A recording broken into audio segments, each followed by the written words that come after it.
कहते हैं समय का चक्र निरंतर चलता रहता है। इसी चलते इस चक्र को काल चक्र कहते हैं। सरल शब्दों में कहें तो काल का अर्थ होता है निरंतर चलने वाला समय का चक्र। समय के इसी पहिए में हर मनुष्य के जीवन में अच्छा और बुरा समय आता है, लेकिन जो व्यक्ति बुरे समय पर विजय प्राप्त कर लेता है वही जीवन में सफल होता है।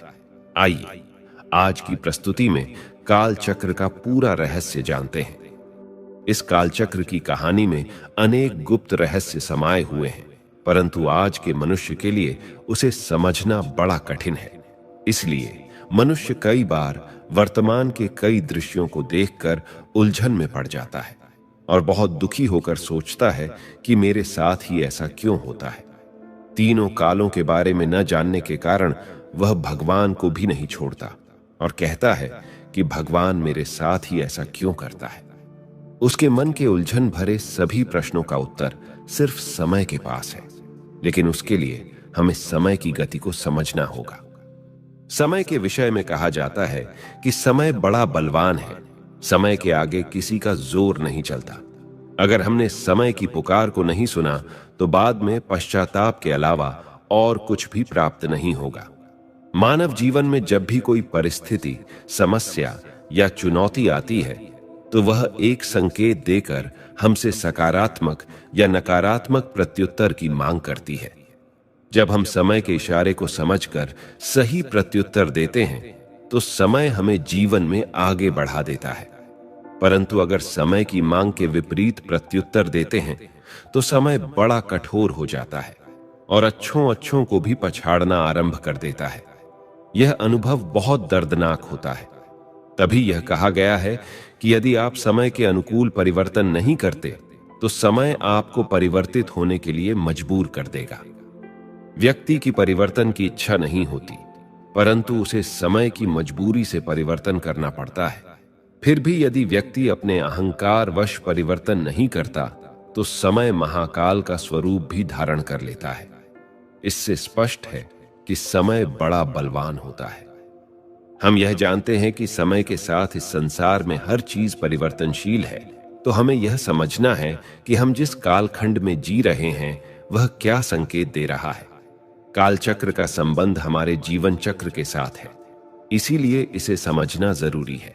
कालचक्र की प्रक्रिया अनंत है तथा यह निरंतर गतिशील है, जैसे दिन रात, बदलती ऋतुएं और जन्म पुनर्जन्म। या फिर प्रकृति के चक्र को ही देखिए कि समुद्र के पानी से भाप और भाप से बादल बनते हैं, बादल जाकर बरसते हैं और वह पानी नदियों के द्वारा फिर समुद्र में पहुंच जाता है। उसी तरह यह चक्र भी नित्य चलता रहता है। मनुष्य ने अपनी व्यवस्था बनाने के लिए यह कह दिया कि रात को 12 बजे के बाद दूसरा दिन आरंभ हो जाता है, लेकिन यह निश्चित नहीं है कि रात को 12 बजे ही यह चक्र शुरू हुआ था। ठीक इसी प्रकार यह कालचक्र भी नित्य चलता रहता है और इसका न आदि है न अंत है।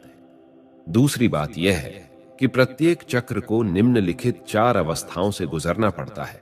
जैसे दिन और रात के चक्र की 4 अवस्थाएं हैं: सुबह, दोपहर, शाम और रात्रि। रात्रि के बाद पुनः सुबह होती है। ऋतुओं के चक्र में भी 4 अवस्थाएं हैं: ग्रीष्म, बरसात, शीतकाल और बसंत। बाद में फिर ग्रीष्म आ जाता है। उसी तरह मानव जीवन चक्र में भी 4 अवस्थाएं होती हैं: बाल्यकाल, युवावस्था, प्रौढ़ावस्था और वृद्धावस्था। और इसी तरह कालचक्र की भी 4 अवस्थाएं हैं: सतयुग, त्रेता युग, द्वापर युग और कलयुग। कलयुग के बाद फिर से सतयुग आना ही है, क्योंकि यह एक चक्र है। कई लोग सोचते हैं कि गौर पाप वाला कलयुग सतयुग में कैसे बदल जाएगा। जिस प्रकार गौर अंधेरी अमावस्या की रात सुनहरी सुबह में बदल जाती है, उसी प्रकार संसार की रचना में परिवर्तन की प्रक्रिया धीरे धीरे चलती रहती है और रात के बाद सुबह हो जाती है, क्योंकि परिवर्तन संसार का नियम है और हर एक चक्र एक क्रम में चलता है। यदि उसे नित्य परिवर्तित होते ही रहना है तो उसका पुनरावर्तन भी अवश्य होना है। काल चक्र को भारतीय संस्कृति में स्वास्तिका चिन्ह के रूप में दिखाया गया है तथा इसे सृष्टि चक्र भी कहा जाता है। हम इस स्वास्थ्य का चिन्ह को हर शुभ कार्य के आरंभ में उपयोग करते हैं। परंतु अगर किसी से भी पूछा जाए कि स्वास्थ्य का चिन्ह का अर्थ क्या है, तो बहुत लोगों को इसका सही अर्थ पता ही नहीं होता। स्वास्थ्य का शब्द का अर्थ, स्वास्थिक शब्द संस्कृत के सु और अस्ति के संयोग से बना है।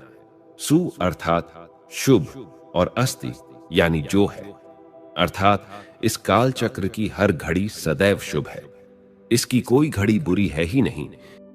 स्वास्थिका के चिन्ह को हर शुभ कार्य के आरंभ में लगाते हैं ताकि यह संशय न रहे कि पता नहीं यह घड़ी शुभ है या नहीं, लेकिन जिस घड़ी में वह शुभ कार्य आरंभ हो रहा है वह घड़ी भी शुभ है। ब्राह्मण लोग कोई भी शुभ कार्य करते समय स्वास्थिका पर कलश में नारियल रखकर मंत्रोच्चारण करते हुए कार्य आरंभ करते हैं।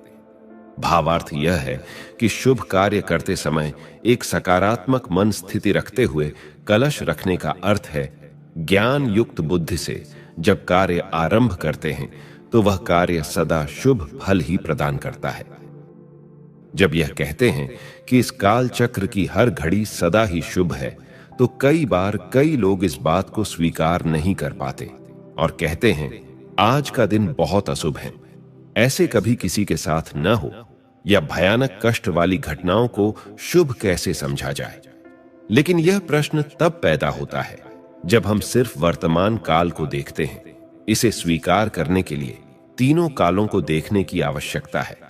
इसलिए कम से कम जब कोई घटना आती है तो पहले ही यह सकारात्मक दृष्टिकोण जीवन में अपनाए कि जो हुआ वह अच्छा हुआ। फिर कोई भी घटना हमें दुखी, परेशान या अशांत नहीं कर सकता, क्योंकि यह सकारात्मक दृष्टिकोण ही जीवन में आध्यात्मिकता का व्यावहारिक स्वरूप है। उपर्युक्त विवेचन से यह स्पष्ट हो जाता है कि स्वास्थ्यका का ज्ञान व्यक्ति को सकारात्मक और निर्भय बनाकर जीवन की हर चुनौती को पार करने की शक्ति प्रदान करता है। इसलिए इस काल चक्र का संबंध हमारे जीवन चक्र के साथ भी है। जब व्यक्ति यह स्वीकार करना सीख लेता है कि जो हुआ वह अच्छा हुआ, जो हो रहा है वह अच्छा हो रहा है और जो होने वाला है वह भी अच्छा होगा, तो जीवन में कभी दुख की लहर आ ही नहीं सकती। जब मन इस रहस्य को समझ लेता है तो कभी दुख, तनाव और गुस्सा नहीं आता। यह समय का चक्र परमात्मा की सर्वोत्तम रचना है जो एकदम परफेक्ट है, शुभ है और श्रेष्ठ है। इसमें कभी कोई कमी हो ही नहीं सकती। इसमें कमी निकालने का अर्थ है कि अभी हमारी बुद्धि में ज्ञान की पराकाष्ठा की कमी है। इस काल चक्र को स्वास्थ्यका के चिन्ह के रूप में दिखाया गया है, जिसके चारों भाग बराबर होते हैं तथा यह एक घड़ी की तरह घूमता है। इसकी शुरुआत कब हुई यह तो पता नहीं, लेकिन जैसे दिन और रात की शुरुआत का पता नहीं होते हुए भी उसका पहला पहर सुबह को माना जाता है, वैसे ही इस काल चक्र का पहला पहर सतयुग को माना जाता है। काल चक्र के पहले पहर की शुरुआत स्वास्थ्यका के दाहिना हाथ से होती है, जिसे शुभ माना जाता है। इसलिए कोई भी शुभ कार्य दाहिने हाथ से ही किया जाता है। स्वास्थ्यका का हाथ दाहिनी ओर से आशीर्वाद की तरह है, जो इस बात का सूचक है कि सतयुग में सभी आत्माएं परमात्मा से आशीर्वाद की प्राप्ति से संपन्न था। इसीलिए उन्हें भगवान के रूप में जाना जाता है। सतयुग से पहले कलयुग था और कलयुगी पतित मनुष्यों को अपने समान पूजनीय बनाया था। कालचक्र के आदि सतयुग में संपूर्ण सत्यता व्याप्त थी। असत्यता का नामो निशान नहीं था। वहां एक मत, एक भाषा, एक धर्म और एक दैवी राज्य था। देवताओं को सूर्यवंशी भी कहा जाता था, अर्थात जैसे सूर्य संपन्न है, उसकी कला कभी घटती बढ़ती नहीं, वैसे ही इस युग में देवी देवता, पशु पक्षी और प्रकृति अपने संपूर्ण पवित्र सतोप्रधान स्वरूप में स्थित थे। उस दुनिया में श्री लक्ष्मी और श्री नारायण का राज्य था, इसलिए श्री नारायण के साथ एक शब्द जुड़ता है, सत्य नारायण या सूर्य नारायण, जिसका तात्पर्य है कि श्री नारायण सतयुग के महाराजा थे और सूर्यवंशी थे। श्री लक्ष्मी श्री नारायण ही आदि सनातन देवी देवता, धर्म के महाराजा महारानी थे। काल चक्र का यह समय वही स्वर्ण काल था जिसको आज तक सभी धर्म वाले अलग अलग नामों से याद करते हैं। जैसे किसी ने स्वर्ग या वैकुंठ कहा तो किसी ने जन्नत या बहिष्ट कहा इत्यादि। ऐसे अनेक नामों से यह युग जाना गया। धीरे धीरे समय का पहिया घूमता है और सतयुग बीत जाता है। अब काल चक्र का दूसरा प्रहर शुरू होता है, जिसे त्रेता युग कहा जाता है, जहां स्वास्तिका की दाहिनी भुजा नीचे की ओर झुक जाती है। त्रेता का अर्थ है जहां थोड़ी त्रुटि अर्थात कमी आ जाती है।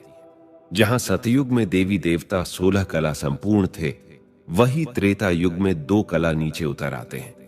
हालांकि उनकी पवित्रता की आभा में कोई ज्यादा अंतर नहीं आता, परंतु जैसे संपूर्ण चंद्रमा को 2 दिन बाद देखो तो उसकी रोशनी में कोई अधिक अंतर नहीं आता, फिर भी उसे थोड़ा खंडित माना जाता है।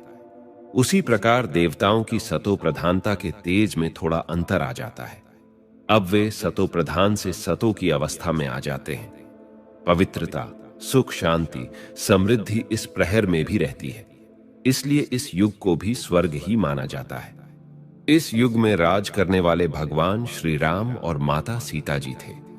कई बार लोगों के मन में यह प्रश्न जरूर उठता है कि देवताओं ने ऐसे कौन से कर्म किए जो उनकी कला कम हो गई। यहां कोई कर्म करने की बात नहीं है, लेकिन संसार और प्रकृति का एक नियम यह है कि परिवर्तन